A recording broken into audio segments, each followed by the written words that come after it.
sube de donde sale el sol y tiene el sello del Dios vivo, pueda en nosotros confirmar el sello de Dios. El sello de Dios se vive todos los días. El sello de Dios se vive cada fin de semana. Se vive cada séptimo día. Se vive el sello. El ángel lo que hace es confirmar, verificar, consolidar, sellar a aquellos que ya experimentan el sello de Dios. Así que Dios mediante, Dios nos permita poder comprender esto. Pero vamos ahora a entrar a lo que es netamente el sello de Dios, siempre desde una perspectiva muy espiritual. La idea es que nosotros profundicemos en estos temas, pero desde el espíritu, ¿vale? Una mirada espiritual, la espiritualidad de la ley.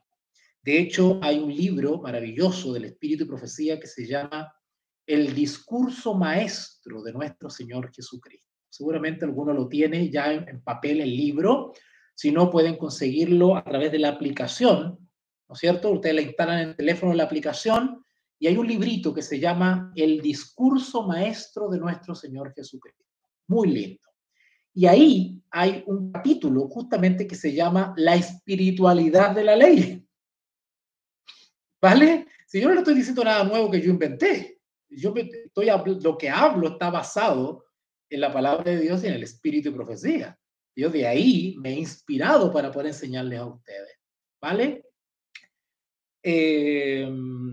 Así que en ese librito, el discurso maestro de nuestro Señor Jesucristo, voy a confirmarlo, hay un capítulo que se llama efectivamente La espiritualidad de la ley. ¿Vale? La espiritualidad de la ley. Vamos a confirmar entonces eso.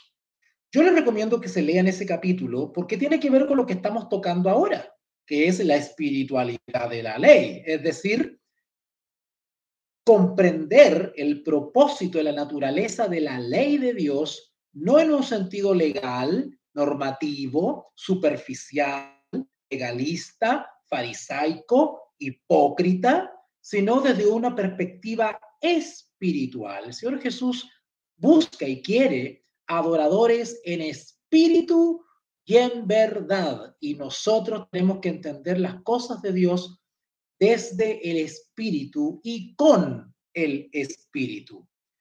Vamos a ver acá el discurso maestro de nuestro Señor Jesucristo, que no lo tengo, parece. A ver, parece que no lo bajé.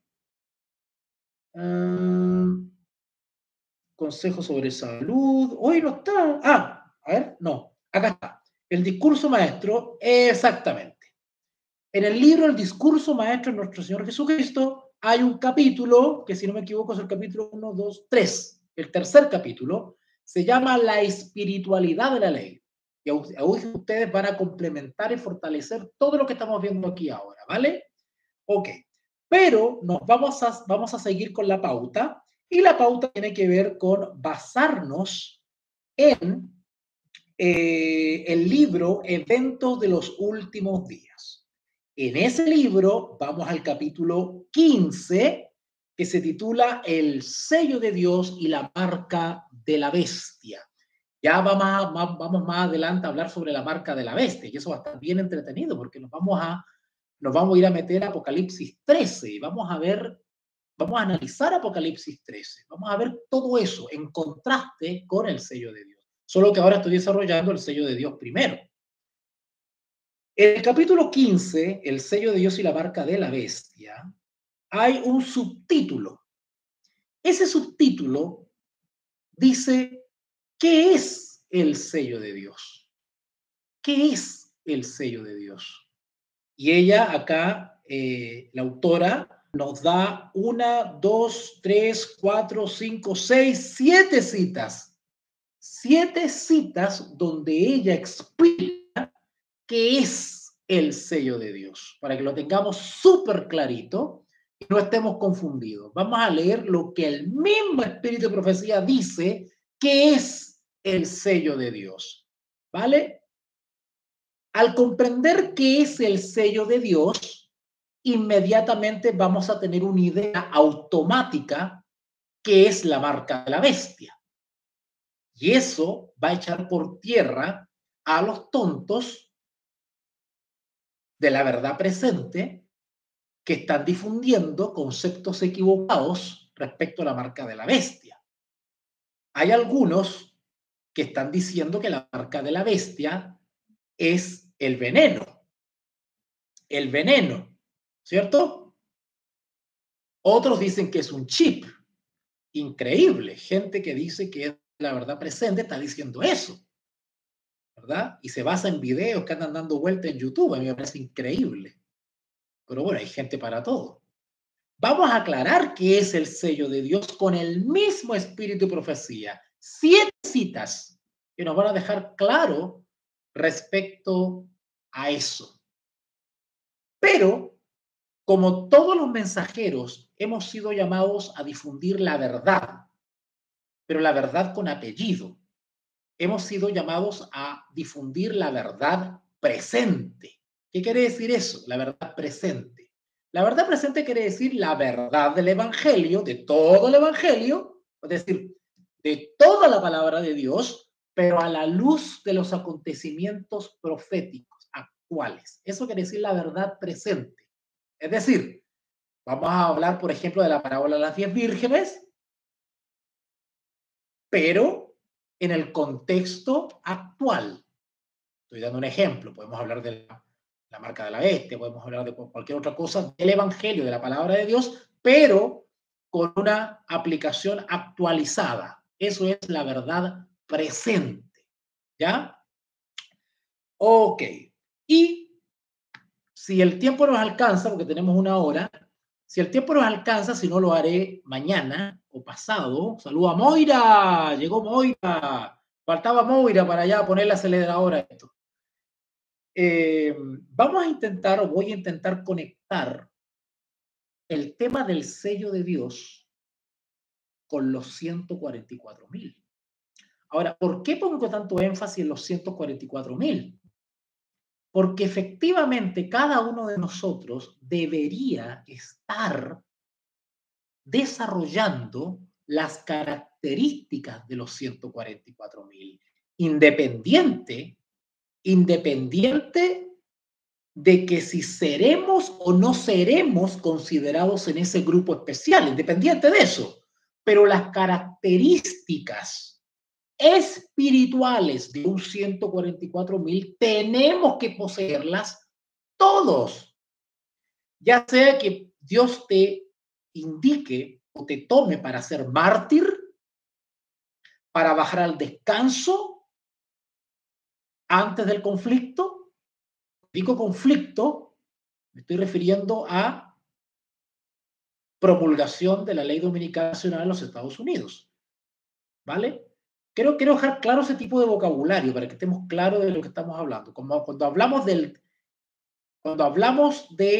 el último acto del drama, o cuando hablamos del conflicto final. ¿Han escuchado ustedes esos conceptos? El conflicto final, ¿cierto? La última prueba, ¿ah? El último acto del drama, qué sé yo. Nos estamos refiriendo a la promulgación de la ley dominical nacional en los Estados Unidos, porque con eso el tiempo se acabó. Ya Cristo viene, ya no hay tiempo para nada, ¿vale? Ahí se desata, ahí los eventos son rápidos, se suceden en rápida sucesión. El que es encontrado justo en ese periodo sigue siendo justo. El que es encontrado impío sigue siendo impío. Ya no hay tiempo. Por lo tanto, todo lo que tengamos que hacer, tenemos que hacerlo ahora.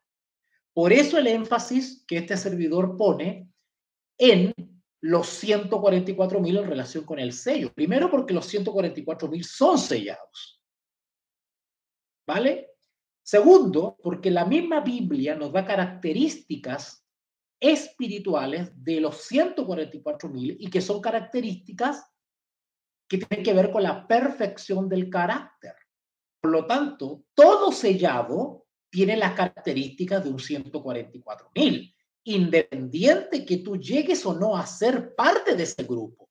Quiero que eso quede claro. Estoy tratando de explicarlo con hartos manzanas y peras y guindas para que se entienda bien.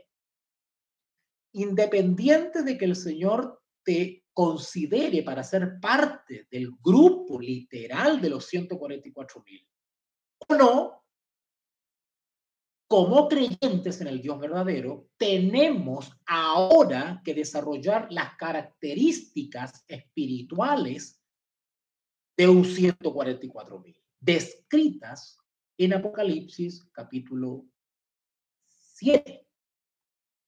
¿Ok? Así que es de tremendo interés los 144.000. Por eso que tiene que ver con el sello, porque los 144.000 son sellados. Así que para saber cómo tenemos que hacerle, tenemos que mirar a los 144.000. ¿Ok? Ok, ok, ok. Bueno.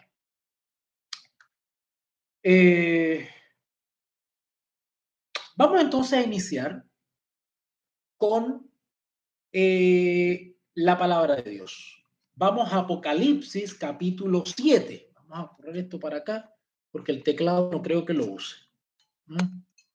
Ok, vamos a dejar por allá esto. Ahí sí. Ya. Vamos entonces a Apocalipsis capítulo 7. Apocalipsis capítulo 7. Dice así. Apocalipsis capítulo 7. Versículo 1. Apocalipsis capítulo 7, versículo 1. Después de esto, vi a 4 ángeles en pie sobre los 4 ángulos de la tierra, que detenían los 4 vientos de la tierra, para que no soplase viento alguno sobre la tierra, ni sobre el mar, ni sobre ningún árbol. Vi también a otro ángel que subía de donde sale el sol y tenía el sello del Dios vivo. Esto ya lo estudiamos, lo repasamos, ¿se acuerdan? En las transmisiones pasadas. Esto yo ya lo expliqué. Y clamó a gran voz a los 4 ángeles a quienes se le había dado el poder de hacer daño a la tierra y al mar, diciendo: no hagáis daño a la tierra, ni al mar, ni a los árboles, hasta que hayamos sellado en sus frentes. Noten, ya estamos entrando en terreno, frentes, en sus frentes a los siervos de nuestro Dios. Eso ya lo expliqué ya. Para ser sellado hay que ser siervo o sierva. ¿Ok? Pero acá el sello se ubica físicamente en la frente. No en un hombro, en el estómago, en los pies, en las piernas, en la frente, dice. ¿Vale? En la frente. No hagáis daño ni al mar ni a los árboles hasta que hayamos sellado en sus frentes a los siervos de nuestro Dios. Ahora, 2 palabras clave para entender lo que viene. Porque si ustedes leen el versículo 5 en adelante, hay una sucesión de descripción de las tribus de Israel. ¿Vale? 12 tribus. ¿Okay? 12 tribus. Pero para poder entender de manera general por qué están estas 12 tribus acá, tenemos que poner atención en el versículo 4. Porque el versículo 4 efectivamente, perdón, el versículo 3, perdón, el versículo 3 nos da la clave para poder comprender de manera amplia y general la descripción que se hace en los siguientes versículos. El versículo 4 nos dice: y oí el número de los sellados, 144.000 sellados de todas las tribus de los hijos de Israel. De todas las tribus de los hijos de Israel. ¡Wow! De todas las tribus de los hijos de Israel. Seguramente muchos de ustedes se está haciendo la pregunta o está esperando que yo hable de que si esto es las 12 tribus de Israel, los 144.000 son literales o son simbólicos. La eterna discusión. Bueno, déjeme decir una cosa, eso no importa. Yo cuando recién empecé en esto, por allá por el año 1997, saquen la cuenta, 1997, todavía muy inocente en muchas cosas, muy ingenuo, con muy poca experiencia, escuchaba a hermanos más que llevaban más tiempo en esto, ¿no es cierto? Con estas ínfulas de sabiondo, ¿no es cierto? Estos hermanos que ven harto y ahí pasan discutiendo, no hacen nada por la obra, pero se dedican a discutir, ¿verdad? Y se juntan después de almuerzo a tratar de solucionar el mundo, ¿no es cierto? Pero no hacen nada por la obra misionera, no mueven un dedo, calientan banca solamente, pero ellos se saben las profecías de memoria. Bueno, ese tipo de hermanos yo los escuchaba y para mí eran admirables porque hablaban muchas cosas que yo no entendía. En el tiempo en que yo era un fiel fariseo de la organización religiosa.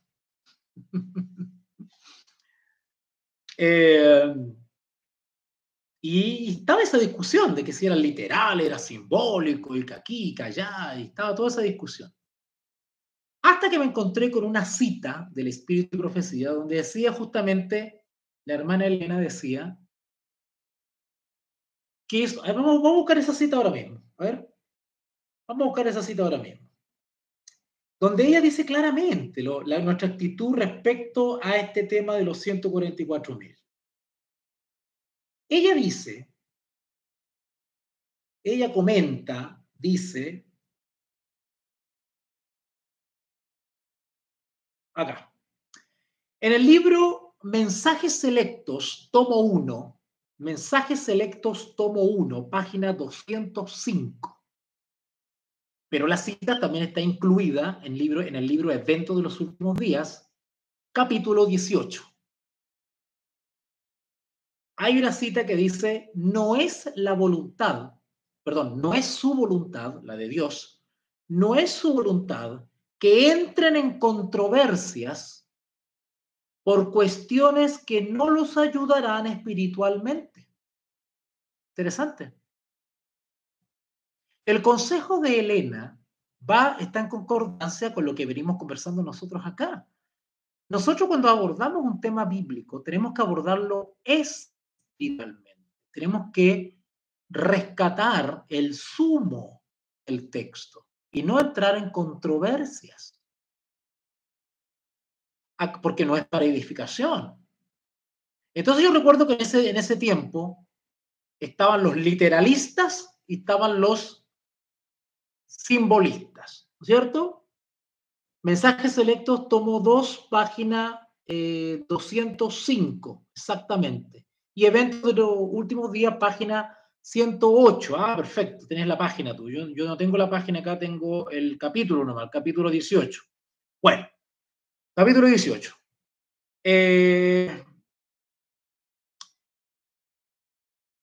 Y la verdad es que mi experiencia con esa discusión de que son literales o son simbólicos fue bastante mala al final, porque nunca quedaba en nada, los hermanos se enojaban, discutían, y daba para fanatismos, daba para extremismos, daba para intolerancia religiosa.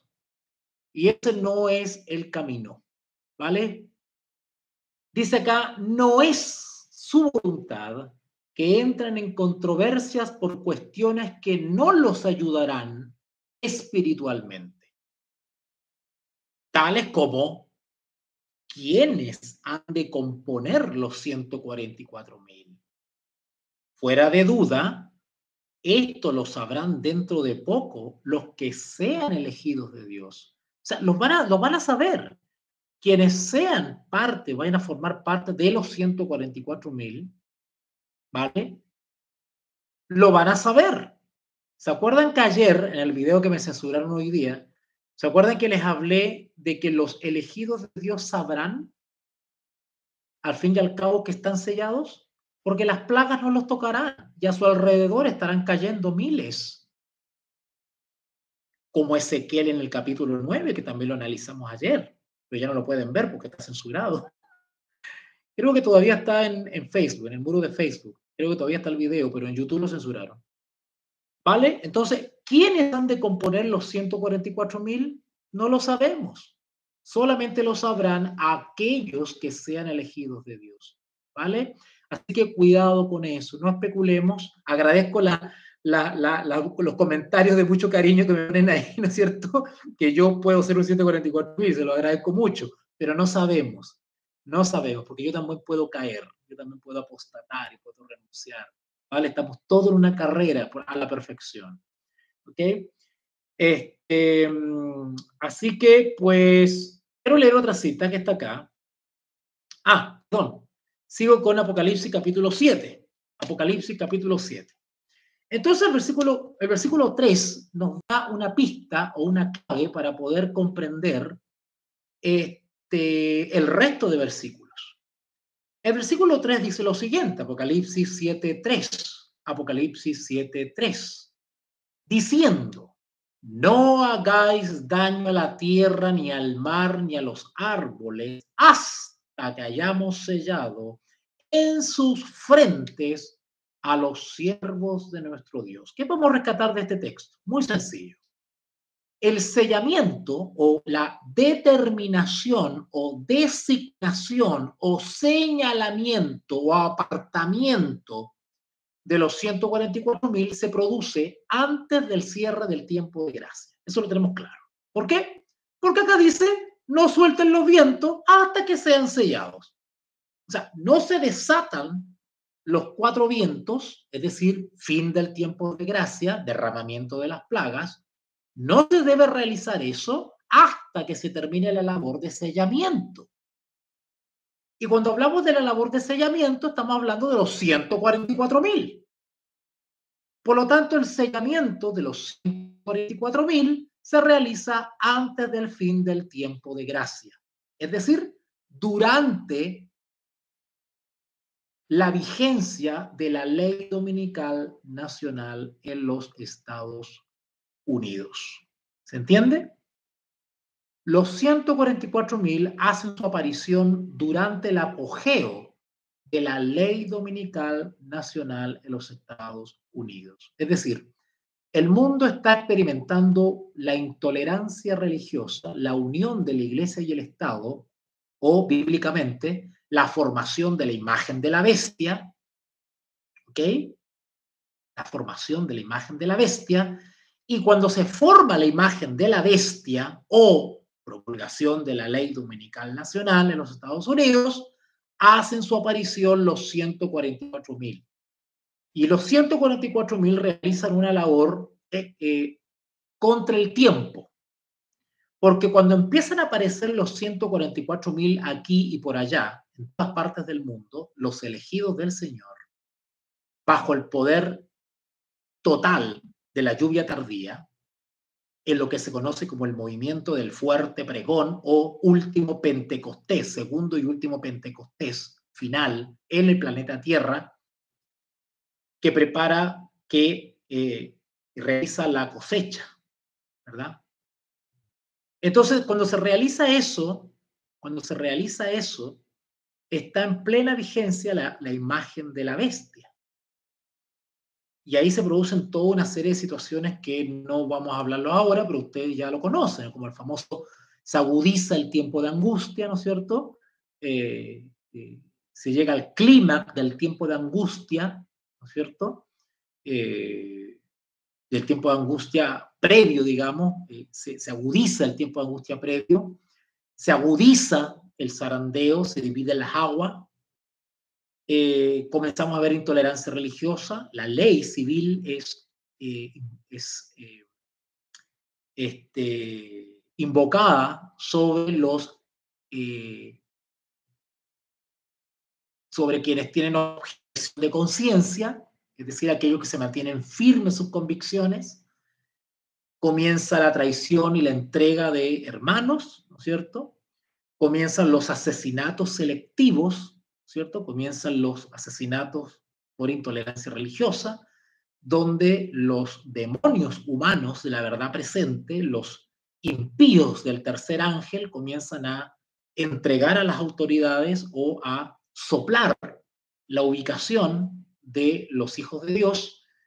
Muchos se adelantan e hacen atentados contra la integridad física de los hijos de Dios. Y todo eso se da, ¿vale? Entonces, ese dato lo tenemos claro.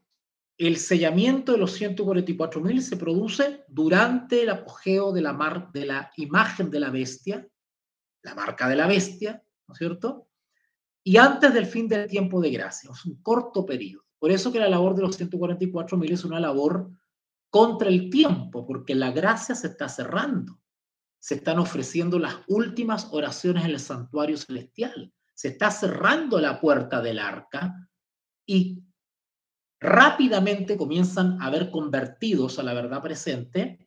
Los 144.000 difunden la luz necesaria, no toda la luz. Recuerden que hablamos de eso en clases pasadas, donde no todos van a tener toda la luz de la verdad presente, pero van a tener lo justo y necesario respecto a la contingencia, que es a quién vas a adorar, al Dios verdadero o al Dios falso, a la imagen de la bestia o al Dios creador. Optarás por el sello de Dios o la marca de la bestia. Esa es la verdad presente, ¿vale? No es de que si eres historicista, si es Yahshua, si es persona o no es persona, si la palabra Trinidad. Eso no es verdad presente.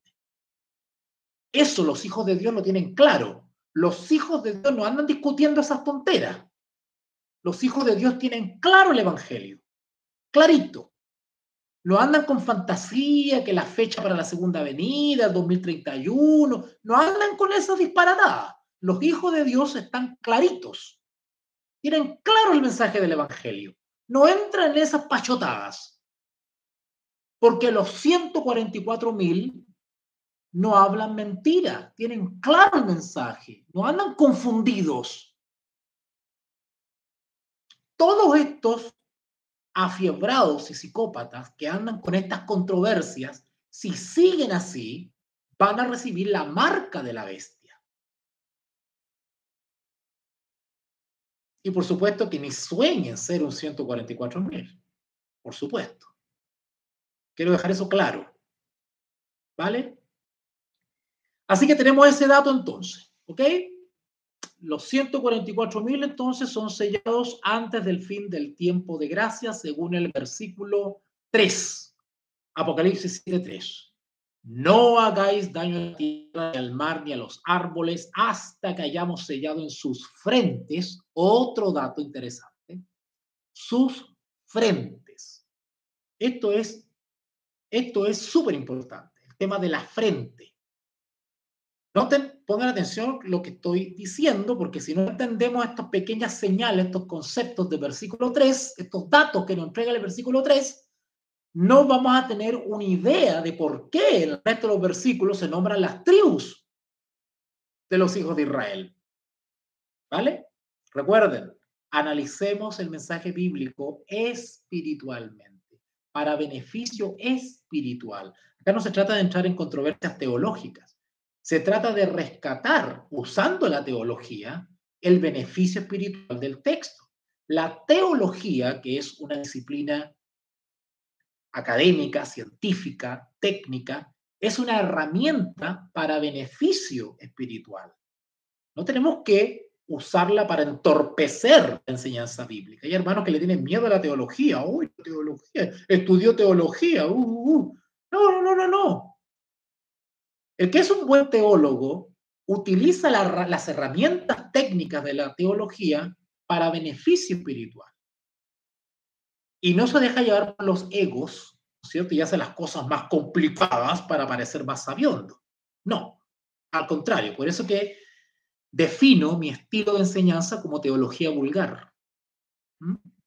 ¿Okay? Es una teología que baja, ¿cierto? Que llega hasta lo sencillo, ¿ya? Que hace sencillo lo que el ser humano ha hecho tan complicado. ¿Okay?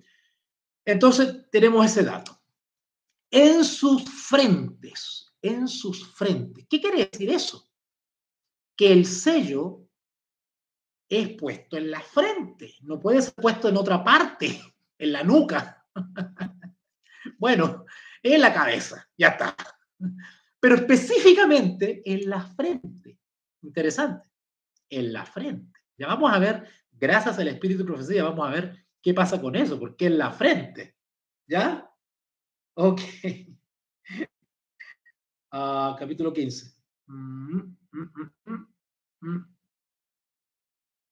Ok. Capítulo 15. Otro dato que nos entrega el versículo 3, Apocalipsis 7:3. Dice en sus frentes a los siervos de nuestro Dios. Algo vimos también en la clase pasada. Entonces, en resumen, tenemos tres datos importantes en el versículo 3 del capítulo 7 de Apocalipsis. Primero, los sellados o el sellamiento es un evento que sucede antes del fin del tiempo de gracia y en plena controversia de la imagen de la bestia, de la ley dominical nacional de los Estados Unidos. ¿Vale? Eso está claro. O sea, en plena controversia se levanta los 144.000. Ahora, ustedes se preguntarán seguramente, como yo también me lo pregunté, ¿por qué el Señor espera justamente la crisis para levantar los 144.000? ¿Por qué no lo levanta antes? ¿Por qué? ¿Por qué? ¿Por qué justo en medio de toda la controversia, más encima, levanta los 144.000 para crear más controversia? ¿Saben ustedes cómo van a odiar a esos 144.000? O sea, si ahora los impíos del tercer ángel odian de la manera que odian, ¿ustedes se imaginan bajo la imagen de la bestia?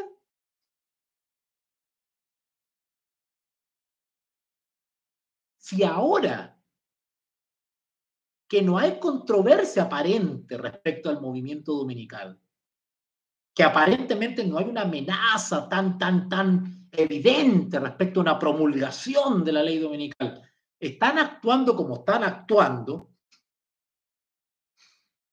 imagínense lo que se viene bajo la ley dominical, cuando los 144.000 sean el objeto del odio. Yo quiero decirles una cosa, si ustedes analizan qué motivaba a los fariseos, por qué odiaban tanto a Jesús, ¿ustedes se han preguntado eso? Porque todo lo que ha sucedido en Ogaño, perdón, todo lo que ha sucedido antaño sucederá Ogaño. O sea, si queremos saber cómo la van a pasar los 144.000, que no van a ser mártires, pero la van a pasar mal, si quieren saber cómo lo van a pasar los 144.000, lean los evangelios. ¿Cómo lo pasó Jesús? Jesús era un tipo de 144.000. Jesús es un ejemplo de un 144.000. Porque no había mentira en su boca. Él no se había contaminado con mujeres, que era virgen. Él cantaba un cántico nuevo. Él seguía al Padre por donde quiera que va. Tenía el nombre del Padre escrito en su frente. Jesús era un ejemplo de un 144.000. ¿Y cómo lo pasó? ¿Cómo lo pasó? Jesús iluminaba la tierra con la gloria de su Padre, su testimonio, su carácter, su conducta, su ser. Él es un ejemplo de un 144.000. Los 144.000 imitan a Jesús. ¿Quieren saber cómo lo van a pasar los 144.000 durante la controversia de la imagen de la bestia? Vayan a leer los evangelios y vean cómo sufrió Jesús. ¿O creen que los 144.000 no van a tener angustia mental? Claro que van a experimentar cierta angustia, claro que sí. Claro que van a experimentarlo. De hecho, el Espíritu de Profecía y la Escritura nos dice que ellos van a experimentar el tiempo de angustia de Jacob. Claro que van a tener angustia. Los 144.000 también van a tener su momento de angustia como tuvo Jesús en el huerto. Claro que sí. Claro que sí. Ahora, ¿Quién le provocaba esa angustia a Jesús? ¿Quién angustiaba a Jesús todos los días? ¿Quién presionaba a Jesús? ¿Quién perseguía a Jesús? ¿Quién le seguía las pisadas a Jesús? ¿Quiénes andaban pendientes de todo lo que hacía Jesús? ¿Quiénes andaban espiando a Jesús? ¿Quiénes tergiversaban las palabras de Jesús? ¿Quiénes malinterpretaban la conducta de Jesús? ¿Quiénes distorsionaban todo de Jesús? ¿Quiénes? Los mismos que decían que eran de Israel. Los mismos que decían que pertenecían al pueblo de Dios y que eran celosos de la ley, poseedores de la verdad, los mismos le hacían la vida a cuadritos a Jesús. Otra pregunta.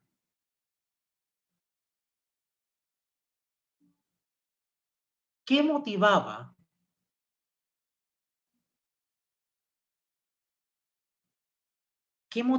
a estas personas a hacerle la vida a cuadritos a Jesús?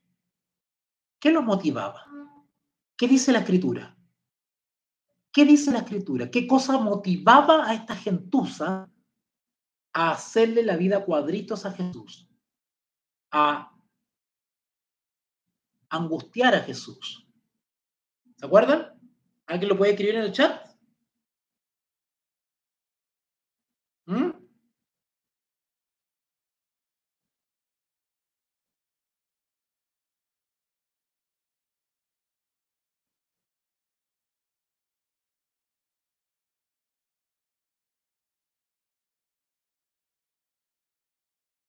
Busquen, por favor, Mateo capítulo 27. Mateo capítulo 27. Me estoy yendo un poquito del tema, pero es que es necesario que saquemos una lección espiritual respecto a las experiencias, hermanos, porque ustedes también van a soportar angustia en algún momento y tienen que saber por qué se motiva esto, cómo librarse de esto y cómo soportar, ¿vale? Y en esto consiste la preparación para soportar lo que viene. Mateo capítulo 27 dice así en el versículo 15. Mateo capítulo 27, versículo 15. Jesús es sentenciado a muerte. En eso terminó. Mateo 27, 15 en adelante dice así. Ahora bien, pongan atención, ¿no? Porque se van a caer de la silla. Ahora bien, en el día de la fiesta acostumbraba el gobernador soltar al pueblo un preso, el que quisiese. Y tenían entonces un preso famoso llamado Barrabás. Reunidos pues ellos, les dijo Pilato, ¿a quién queréis que os suelte? ¿A Barrabás o a Jesús llamado el Cristo?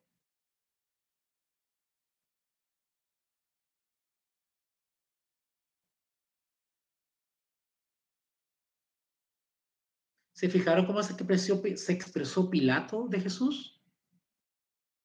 Podía haber dicho Jesús solamente. ¿Para qué dijo llamado el Cristo? Justamente el odio que yacía en las entrañas de los fariseos y del pueblo, manipulado por los fariseos, porque siempre están los que piensan, los fariseos, y están los tontos, que obedecen a los fariseos. Hoy en día pasa lo mismo. Están los impíos del tercer ángel que piensan un poco más, y están los tontos que los siguen. Se repite la historia. Bueno, en ese entonces estaba el populacho, poco pensante, y estaban los fariseos que manipulaban al populacho. ¿Vale? Claro, porque una cosa que hervía a los fariseos era justamente identificar a Jesús de Nazaret con el Cristo, el ungido, el Mesías. Eso los enojaba. Y Pilato con su qué dijo: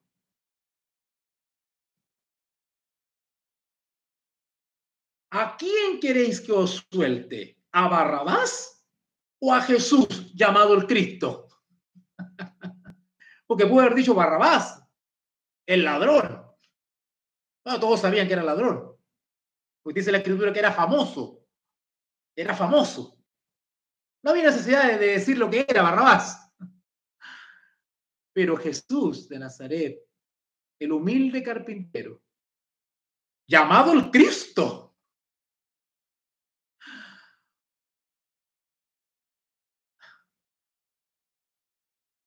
Eso enojaba a los fariseos, los enervaba. ¿Por qué dijo eso Pilato? Versículo 18. Versículo 18. Porque sabía que por envidia lo habían entregado. ¿Qué cosa movía a los fariseos, maestros de la ley, sabiondos, respetados por el pueblo, con fama de sabiondo, de maestros, de la verdad presente, atalayas del pueblo? ¿Por qué le hacían la vida cuadritos a Jesús? ¿Por qué tergiversaban todo lo que hacía Jesús? Distorsionaban todo lo que hacía Jesús. Lo difamaban, lo calumniaban, torcían todo lo que hacía lo revestía de mala intención. Si Jesús hacía algo, se encontraba con la samaritana, ¡ay! Se estaba acostando con la samaritana. Eran así, eran mal hablados, eran maldicientes, eran malintencionados. ¿Saben ustedes todo lo que hablaron de Jesús por el solo hecho de haber sido concebido por el Espíritu Santo, las cosas que decían? Porque María quedó, estaba embarazada sin haber estado con José. ¿Saben ustedes lo que eso dio para hablar? Porque no entendían. Y como no entendían, miraban las cosas carnalmente. Eso le pasa hoy día a los demonios del tercer ángel, que no ven espiritualmente. Todo lo ven malo, todo lo ven sospechoso. Y siempre ellos quedan bien, siempre ellos quedan bien. La misma actitud de los fariseos que le hacían cuadrito la vida a Jesús. Oímos que dijo que en 3 días levantará el templo, que lo destruirá y en 3 días lo levantará. Lo escuchamos decir. Me contaron, me dijeron. Actualmente, los demonios humanos, los fariseos modernos, actúan igual como actuaron con Jesús. ¿Quieren saber cómo la van a pasar los 144,000? Vean cómo lo pasó Jesús. ¿Qué los motivaba? ¿Qué los motivaba? Lo mismo que motiva hoy día a los demonios del tercer ángel. ¿Qué cosa dice acá? Porque sabía que por envidia lo habían entregado. ¿A cuántos estos delincuentes espirituales del tercer ángel, a cuántos van a entregar durante la ley dominical a la cárcel, a los tribunales? ¿A cuántos van a entregar a la muerte estos hijos del diablo que dicen que son del tercer ángel? ¿A cuántos miles de hermanos nuestros, hijos de Dios, van a ser entregados por estos fariseos modernos del tercer ángel. Y eso está profetizado, no lo digo yo, lo dice la Biblia. El hermano entregará la muerte al hermano y los hará morir pensando que sirven a Dios. En sus sinagogas os azotarán, dice.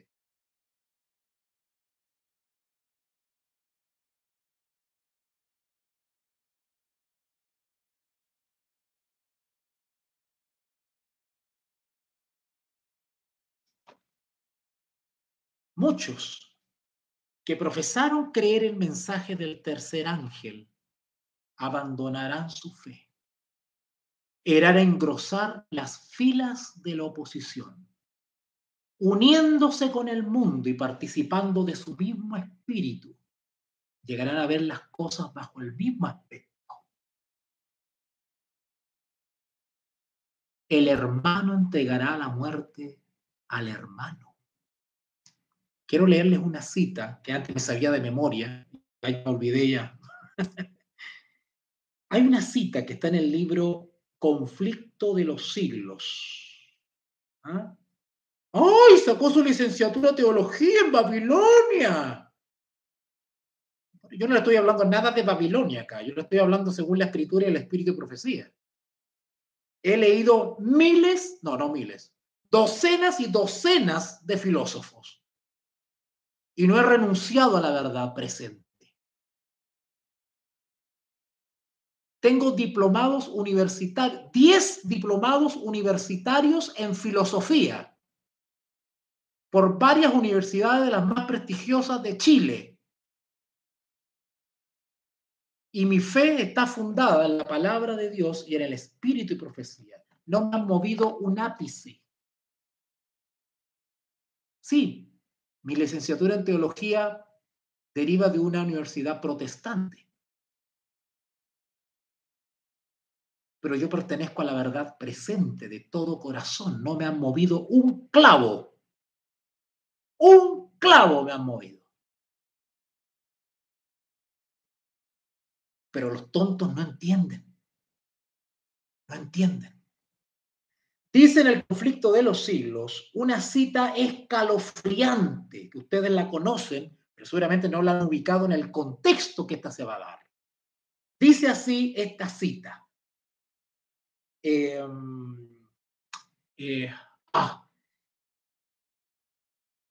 Mismo aspecto. Ok. Conflicto de los Siglos, capítulo 39. Ay, qué babilónico estoy hablando, ¿ah? Qué babilónico estoy hablando. Conflicto de los Siglos, capítulo 39. Súper apóstata. Súper apóstata soy yo, ¿no es cierto? Conflicto de los Siglos, capítulo 39. La página, no me la diga porque acá no sale. 666.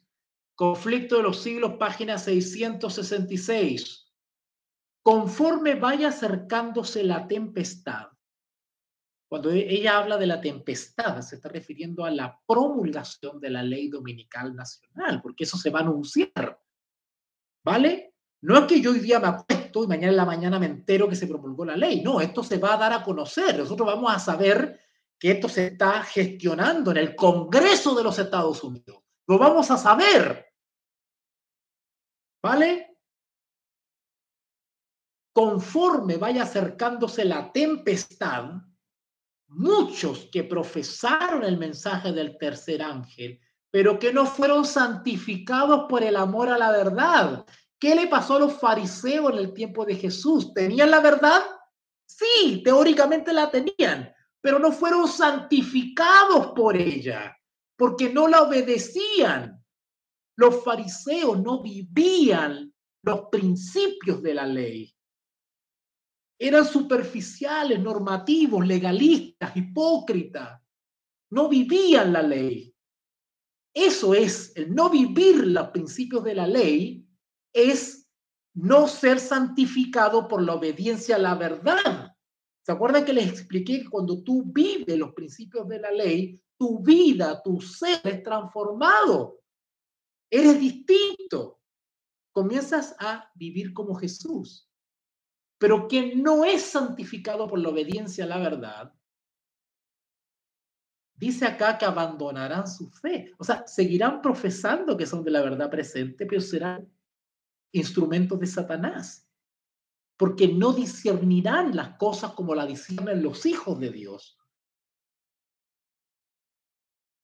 En otras palabras, habrán dos grupos y los dos grupos tienen la misma verdad.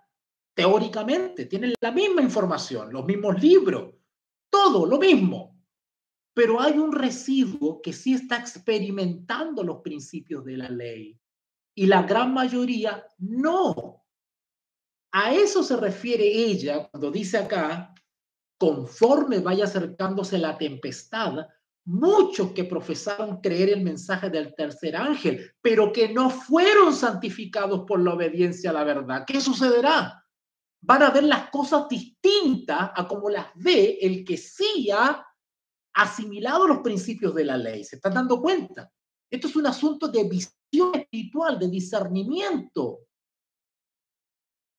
Otro ejemplo, Pablo. Pablo era un maestro de la ley, Pablo era un teólogo, licenciado en teología, tenía conocimiento, pero no vivía los principios de la ley. Él creía que la ley era para vida, pero resulta que cuando empezó a ver la espiritualidad de la misma ley que él pensaba que era para vida, le resultó para muerte. La misma ley que él creía que estaba vivo para ella, lo mató.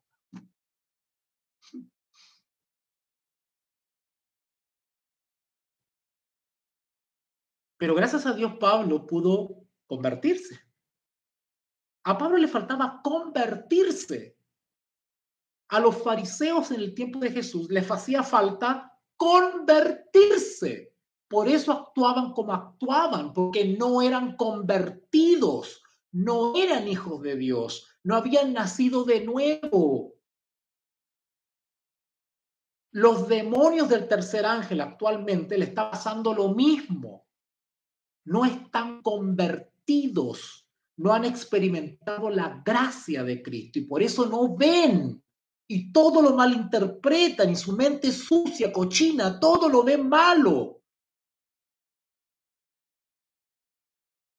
Les gusta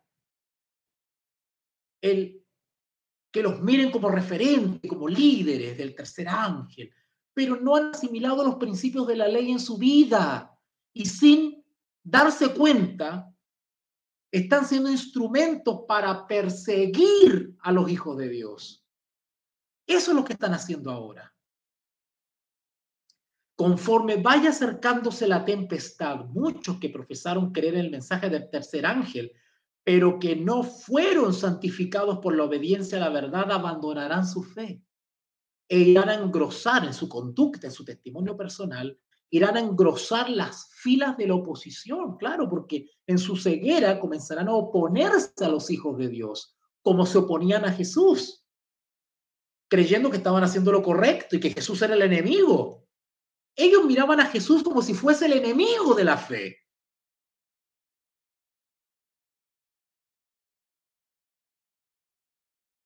Uniéndose con el mundo y participando de su espíritu, noten, participando de su espíritu. Los que profesan el mensaje del tercer ángel, pero que no son santificados por la obediencia a su verdad, no están en la presencia del Espíritu Santo. Es otro espíritu el que los mueve. ¿Qué espíritu movía a los fariseos envidiosos? El espíritu de Satanás, no el Espíritu Santo. Tenemos excepciones, donde José de Arimatea, ¿no es cierto? Y Nicodemo estaban siendo inquietados por el espíritu, pero no era la mayoría. Es otro espíritu el que los guía, no es el Espíritu Santo. Si los fariseos hubiesen sido guiados por el espíritu, hubiesen tenido el discernimiento del espíritu, hubiesen reconocido a Jesús como el Mesías, como el Cristo.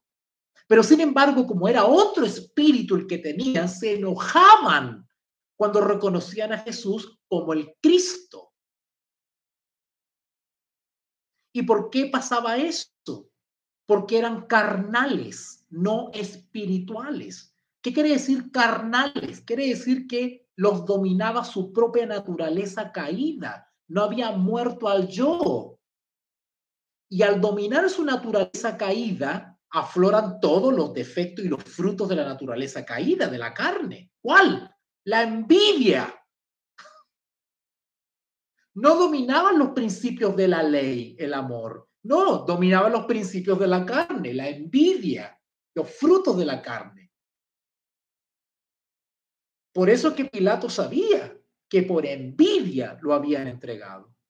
El hecho que Mateo diga que los fariseos estaban motivados por la envidia, en el fondo está diciendo que no eran convertidos, no eran hijos de Dios los fariseos. Abandonarán su fe e irán a engrosar las filas de la oposición. Escuchen, uniéndose con el mundo y participando de su espíritu, pongan atención ahora, llegarán a ver el criterio, la manera de evaluar las cosas, de ponderar las cosas, llegarán a ver las cosas bajo el mismo aspecto que la ve el mundo. Así que cuando llegue la hora de prueba, es decir, la ley dominical nacional en los Estados Unidos, estarán preparados no para difundir la verdad presente del fuerte pregón, serán pasados por alto, estarán preparados para otra cosa. Llegarán a ver las cosas bajo el mismo aspecto, así que cuando llegue la hora de prueba, estarán preparados para situarse. Recuerden que viene una controversia entre la verdadera adoración y la falsa, pero ellos, ¿en qué lado se van a ubicar? Así que cuando llegue la hora de prueba, estarán preparados para situarse del lado más fácil y de mayor popularidad. Ahora, si estos apóstatas se ubicarán del lado más fácil y de mayor popularidad, los hijos de Dios, ¿en qué lado estarán? En el lado más difícil y más impopular. ¿Están captando esto? En el tiempo de Jesús, ¿quiénes estaban del lado popular y más fácil? Los fariseos, amiguitos del imperio, amigotes de la chusma, de las grandes mayorías, les gustaba ser aceptados, reconocidos, que la gente lo escuchara a ellos. Se ponían envidiosos porque el populacho se iba a golpar la montaña a escuchar a Jesús, y a ellos ya no los escuchaba, ya no iba nadie a la sinagoga, iban todos a escuchar a Jesús. Se ponían envidiosos. Les gustaba la cámara para ellos, ser reconocidos como los sabiondos. Pero aparece un Jesús vestido con trapos que no tiene ni dónde dormir y se pusieron envidiosos. Así que cuando llegue la hora de prueba, estarán preparados para situarse del lado más fácil y de mayor popularidad. Ahora, entre estos instrumentos del diablo durante la ley dominical, ¿qué características tendrán estos tipos, estos hombres y estas mujeres? Que odiarán a los hijos de Dios. Pero dirán ellos que son de la verdad presente, del tercer ángel, pero odiarán a los hijos de Dios. ¿Qué características tendrán? Ciertamente yo les digo una cosa, no son gente muy tonta. No. Algo de inteligencia tienen. Hombres de talento y de elocuencia. Hay gente que convence, hay gente que tiene seguidores. Hombres de talento y de elocuencia que se gozaron un día en la verdad, emplearán sus facultades para seducir y descarriar almas. Ay, Señor mío. Pongan atención lo que voy a decir ahora. Acá me censuran el video nuevo.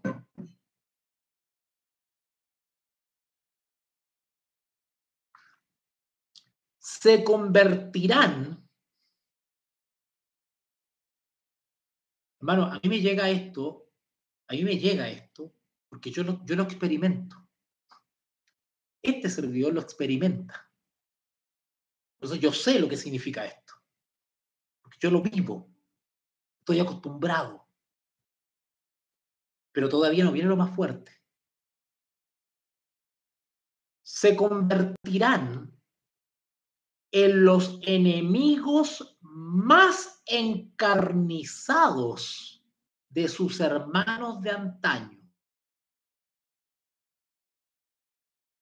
Cuando los observadores del sábado sean llevados ante los tribunales para responder de su fe, estos apóstatas serán los agentes, noten, los agentes o instrumentos más activos de Satanás.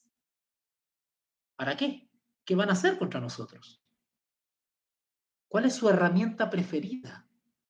Leímos que tienen talento y elocuencia.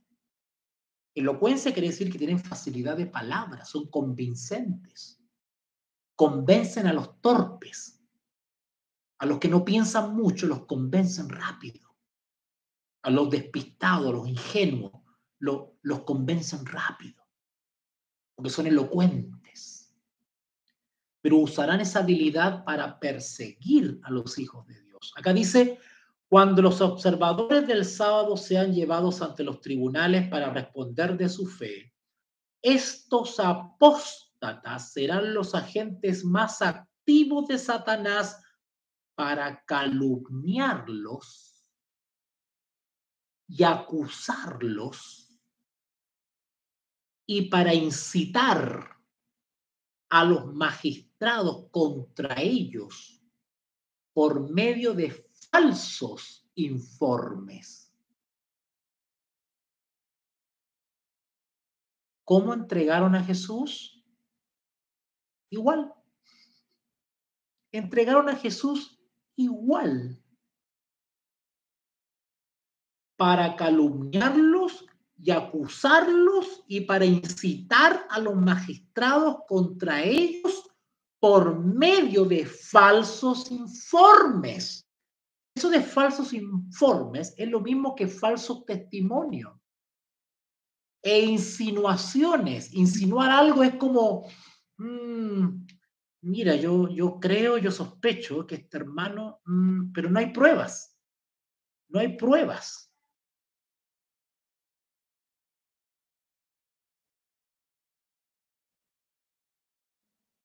Quiero leerles algo. Quiero leerles algo.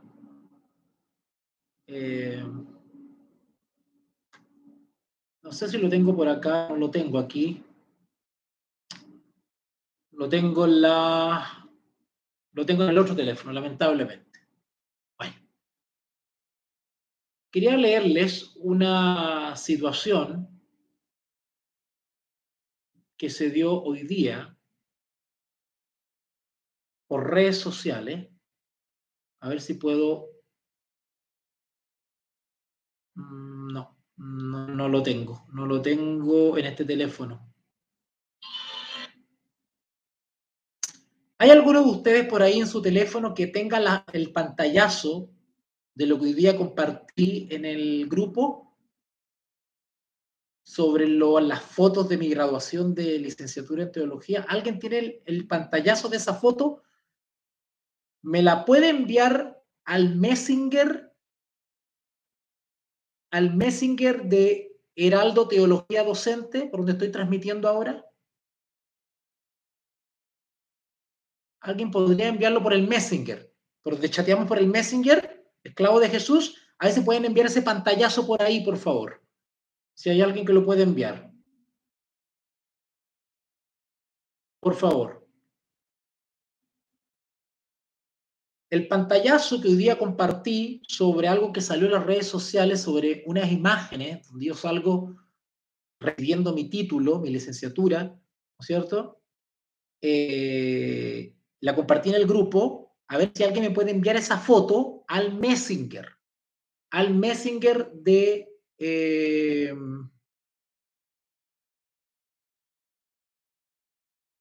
sí, no, yo sé, Cristian Alex, sí.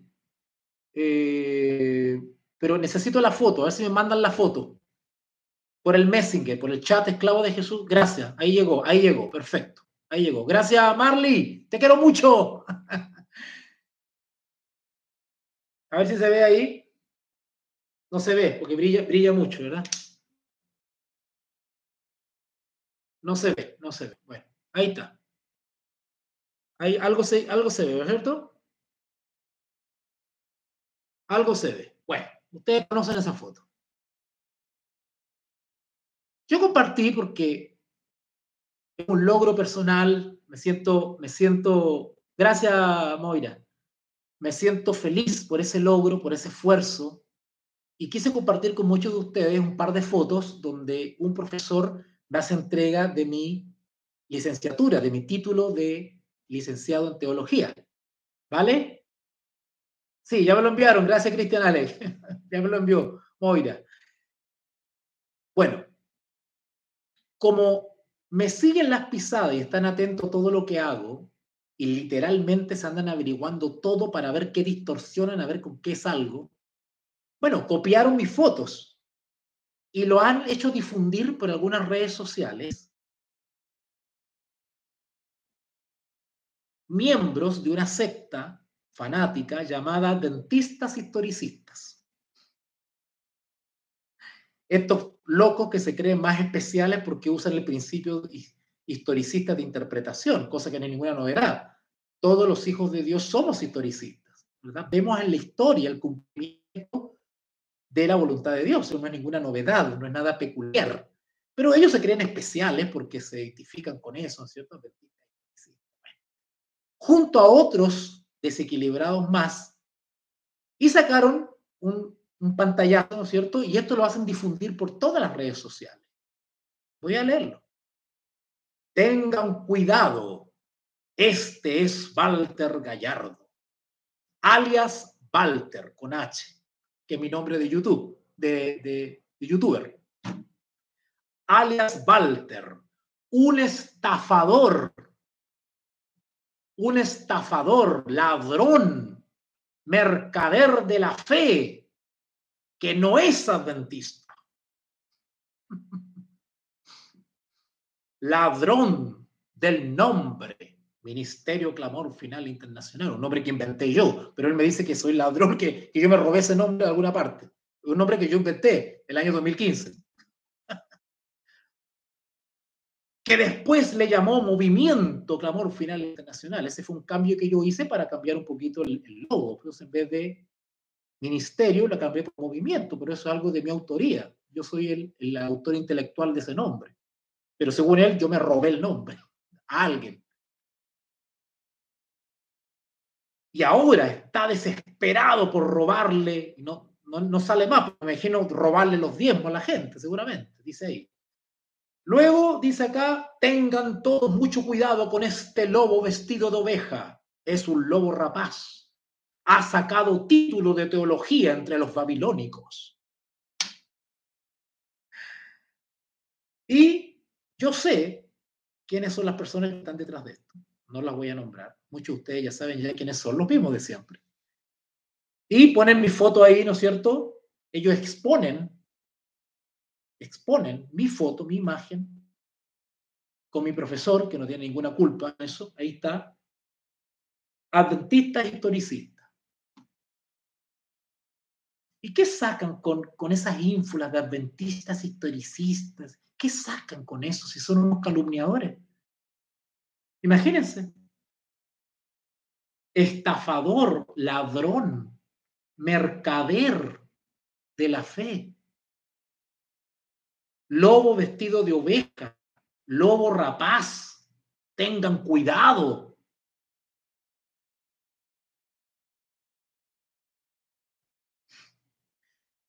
Dios los perdone. Dios los perdone. Dios los perdone. Dios tenga misericordia de esta pobre gente. Dios los perdone. Tenga misericordia de ellos y el Señor en su gran misericordia los ayude y los convierta.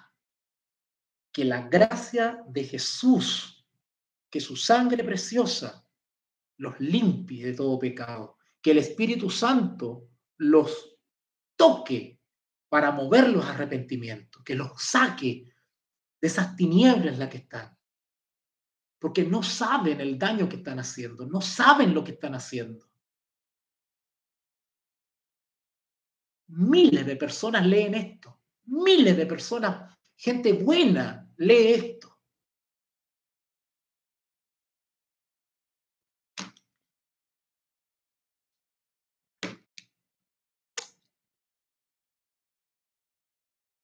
Y termino con Apocalipsis 7, versículo 3. Apocalipsis 7, versículo 3. Diciendo, no hagáis daño a la tierra, ni al mar, ni a los árboles, hasta que hayamos sellado en sus frentes a los siervos de nuestro Dios. ¿Así actúan los siervos de nuestro Dios? Los siervos de Dios no hacen esto. Claro, los siervos de Dios denuncian, reprenden, amonestan, pero la verdad, los siervos de Dios hablan la verdad.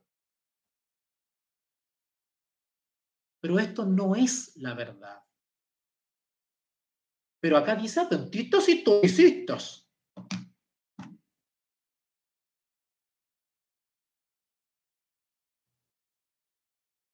Apocalipsis capítulo 14.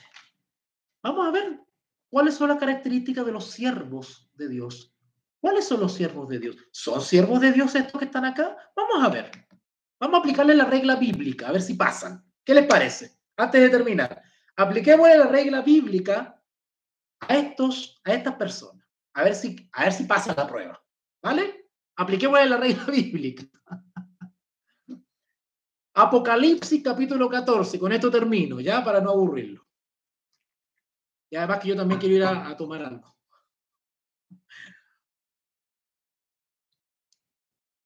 Apocalipsis capítulo 14, versículo 1.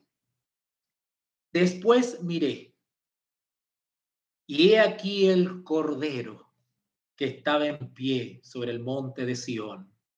Y con él, ¿quién estaba con Jesús? ¿Quién estaba con el Cordero? Los 144,000 que tenían el nombre de él y el de su padre escrito en la frente. Cuando dice acá el nombre de su padre escrito en la frente, que los 144,000 tenían el nombre del Padre y del Cordero escrito en la frente, quiere decir que pertenecen al Dios verdadero, ¿vale? Se identifican con el Dios verdadero, le pertenecen. Y oí una voz del cielo, como estruendo de muchas aguas, y como sonido de un gran trueno. Y la voz que oí era como de arpistas que tocaban sus arpas. La voz que oí era como de arpistas que tocaban sus arpas. ¿Qué voz? Escuchó Juan, que era como arpistas que tocaban sus arpas. Y tocaban, pero también cantaban, porque tocaban el instrumento, la lira, una especie de arpa, ¿no es cierto? Pero cantaban. ¿Qué cantaban? ¿Qué cantaban estos 144,000 que estaban junto al Cordero en el monte de Sión? ¡Qué privilegio! Y que le pertenecían a él, porque en su frente estaba escrito el nombre del Cordero y del Padre. ¿Qué cantaban? Vamos a ver las características de los siervos de Dios. Y cantaban un cántico nuevo. ¿Qué es el cántico nuevo? Esto yo lo he explicado ya, pero lo voy a hacer rapidito para aquellos que no saben. El cántico nuevo tiene que ver con una experiencia espiritual. El cántico nuevo es una experiencia nueva de renacimiento, conversión, vida nueva. Ha muerto el viejo hombre y son esclavos de Jesús. Cantan un cántico de la experiencia en la victoria sobre el pecado. Un cántico nuevo, una experiencia, un testimonio que contarle al universo de que ahora son nuevas criaturas gracias a la sangre de Cristo.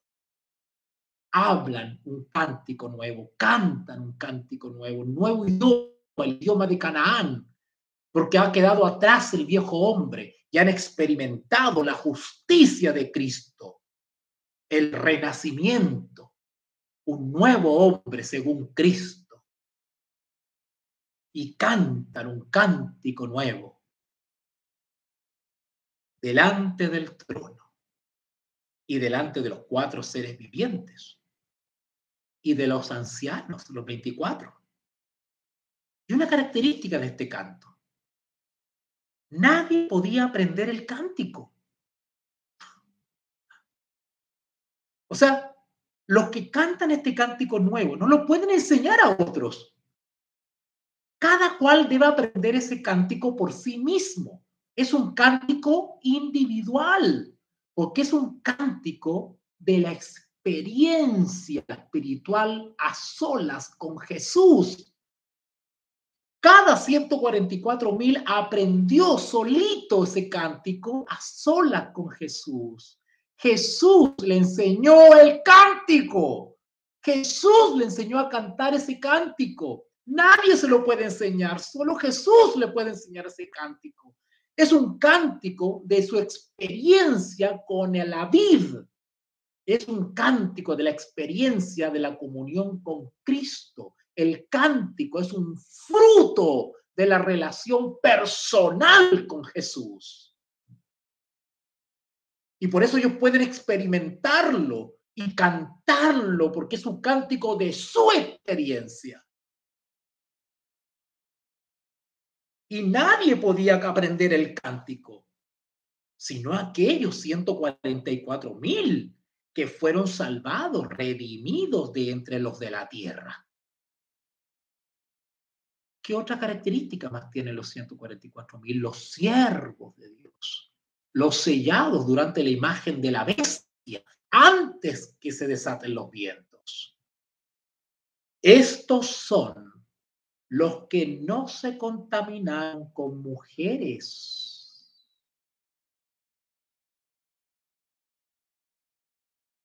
¿Cómo sé yo si no me he contaminado con mujeres, que son iglesias, organizaciones religiosas? ¿Cómo sé yo? ¿Cómo saben ustedes que yo no me he contaminado con iglesias? ¿Cómo saben ustedes? Porque una de las calumnias es que yo me licencié de teología en Babilonia. Yo soy teólogo de Babilonia.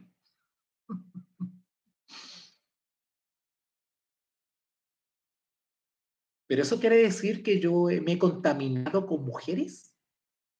¿De qué contaminación se está hablando acá? Que estos tontos no saben, no ven. Contaminación doctrinal, espiritual. ¿Se dan cuenta?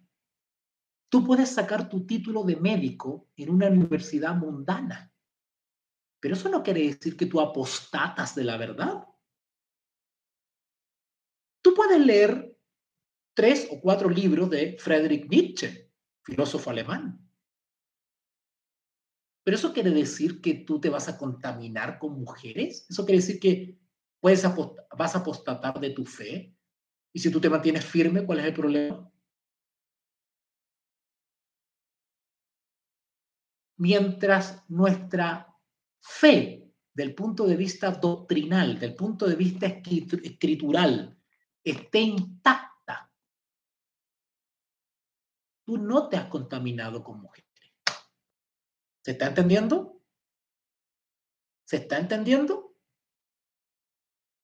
Tú puedes estudiar psicología y recibirte de psicólogo, Pero no tienes por qué contaminarte con mujeres. Tu fe puede estar firme, inamovible. Contaminarse con mujeres es moverse de la fe. Moverse de la fe, introducir elementos que no son bíblicos en tu fe. Eso es contaminarse. Abandonar tus principios bíblicos, doctrinales, y asumir otros que no son bíblicos. Eso es contaminarse con mujeres, con doctrinas falsas. Por lo tanto, el recibirse de una institución, ya sea mundana o religiosa, no es sinónimo de estar contaminado.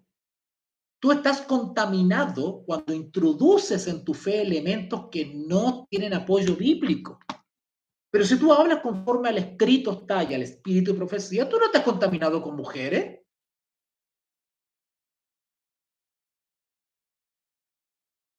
Bueno, los 144,000, versículo 4, Apocalipsis 14:4, no se contaminaron con mujeres. Yo no sé cuál, yo no sé cuál será la vida de cada 144,000. Cada 144,000 tendrá su vida, su pasado. Yo no sé si un 144,000 viene de la cárcel, el Señor lo rescata de una universidad, lo saca de una selva, de un campo, de un hospital. Yo no sé de dónde va a sacar sus 144,000.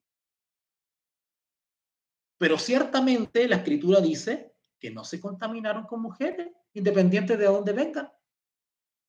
Ese es el requisito para ser 144,000. No contaminarse con mujeres, con doctrinas falsas, con creencias o dogmas que no tienen su apoyo en la escritura. Eso es contaminarse con mujeres. Pero si yo estoy en la verdad bíblica, ¿por qué se me tiene que acusar que yo soy babilónico? Si a ti te acusan de babilónico, tú tienes que probar lo que eres babilónico. Tienes que probar que uno es babilónico. ¿Dónde está la doctrina babilónica? Estos no se contaminaron con mujeres, pues son vírgenes. O sea, son puros, tienen la fe pura, están en la sana doctrina. Eso es vírgenes, sana doctrina. Estos son los que siguen al Cordero. Ellos son leales a Jesús. Son ovejitas que siguen a Jesús por donde quiera que va. Son leales a Jesús, confían en Jesús. Su fe y su confianza están en los méritos de Cristo. El que sigue al Cordero significa que ellos viven por la fe, se aferran a la justicia de Cristo. Siguen al Cordero por donde quiera que va. No importa las pruebas y las angustias, no se despegan del Cordero. Son leales al Cordero, no a seres humanos ni a instituciones religiosas, al Cordero. Estos fueron redimidos de entre los hombres como primicias para Dios y para el Cordero. Y en sus bocas no fue hallada mentira. ¿Dónde está la mentira bíblica que yo estoy enseñando? ¿Dónde está la falsa doctrina? ¿Alguno de ustedes me puede señalar a mí la falsa doctrina